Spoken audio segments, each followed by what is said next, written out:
secrets. It's Queen City Confessions with Miguel and Holly. Hits 96.1. If you want to get your confession in off your chest, text it to us. Put the word hits with your message and send it to 96893. Here's the first Queen City confession. I'll admit it. I didn't pay our internet bill this month on purpose. Why? Because I didn't want my husband streaming the Panthers game this weekend. I knew they were going to lose the home opener, and I knew he'd be in a foul mood the rest of the day, and I just didn't want to deal with it. So when the Wi-Fi went out, I just played dumb like, that's weird. I wonder what's wrong. He ended up going to a friend's house to watch, which was my plan all along. Well, that's one way to do it. You couldn't encourage him to just go to the friend's house anyway. Like, hey, make this a weekly ritual. Get together with your buds. Yeah. Listen, I do understand the emotional roller coaster that can take place with these games. It's just rough. Sometimes you just got to shove them off. Go hang out with your friends. If your fiance, who is big into football, Holly, if one of the teams that he's rooting for loses, is it like a bad rest of the day in the house? Yes. Yeah. Bad day. Although I will say it's gotten a lot better because, he, as I've mentioned before, has bipolar disorder. So before it was treated in the right way, it was a really, really bad day. Oh, dang.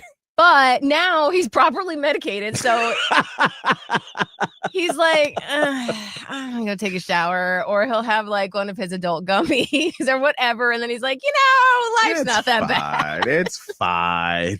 Right. But I do understand that entire mood in the house can shift when your team's not doing well. I'm curious, what's the worst thing you've seen someone do when their team lost when it comes to sports? And this is not just football, but for any sporting team that they were going for. Text hits in your message to 96893. Here's another Queen City confession. I don't know how to approach my fiance about this. I loved her before she lost the weight, and I love her now. But after all that weight loss, she's been left with extra skin. And honestly, it's hard for me sometimes. I feel awful even admitting it because she's worked so hard, and I don't want her to think I don't find her beautiful. I do. But the extra skin is a lot for me, and I don't know how to bring it up without hurting her. How do you look at the person you love and say, this is bothering me? I don't know how to talk about this. I don't know what to tell you because there's literally like, what are you going to do? Right. Are you going to go pay thousands and thousands of dollars to have that? Because there is a surgery, obviously. And oftentimes, if someone loses a lot of weight, they would recommend, okay, well, you get the surgery to remove the loose skin. That's thousands of dollars. Right. And some people can't even go through that surgery. So you're going to have to figure that one out. I don't know. I guess especially if there's no options, like if you bring it up, and if you all aren't in a financial place for it to happen, then it's just going to sit there with her. Yeah. And she's going to just think, okay, well, great. My fiance doesn't find me attractive, even though I've been working hard and we can't afford this right now. So I would be curious if you are in this fiance's point of view, like if you've lost a bunch of weight and you had that extra skin, how did you deal with that? And did you ever have anyone that you were in an intimate relationship with say something about it? And how did it make you feel? Because I think this is something that you're just going to have to work through.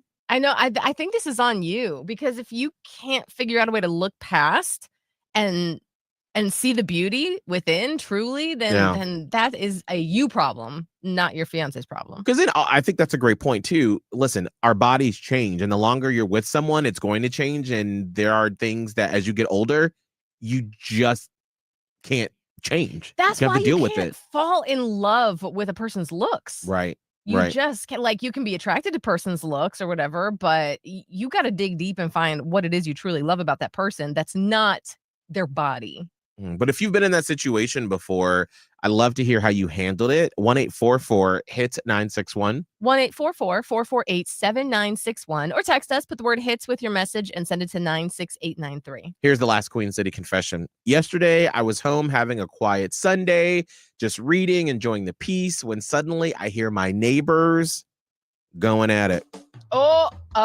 That. Middle of the afternoon, walls are thin, and honestly, I was more annoyed than anything because it went on for way too long. Well, later that night, I was scrolling Instagram and saw that his wife was out of town for a baby shower, which means whoever he was with wasn't her. Oh, God. Oh, not this. I'm not really friends with them, just on social media, but I know I'll feel awful every time I see her around the complex. Do I tell her, or do I keep my mouth shut and just carry the secret? I mean, it's not your business. Keep your mouth shut. It is not your business. You don't even know them like that. Nope. That is not your business. Listen, you don't have any proof. No. You don't know what their situation is. You don't know what their agreement is. Right. Like, you have a lot of assumptions right now. You do. Mm-hmm. But are the chances are your assumptions are good? Sure. Right. You don't want that heat. Stay out the kitchen. No. Stay away from it. If there's a confession you want to get off your chest, text HITS and that secret to 96893. All right, it is 7:16. If you've ever had a pet push you to your breaking point, you'll feel this. Producer Kelvin's husband, yes, the one who actually loves their cat Katya, just did something no one saw coming. Oh, whoa. But what happened? We got to get the update next. Right now, it is post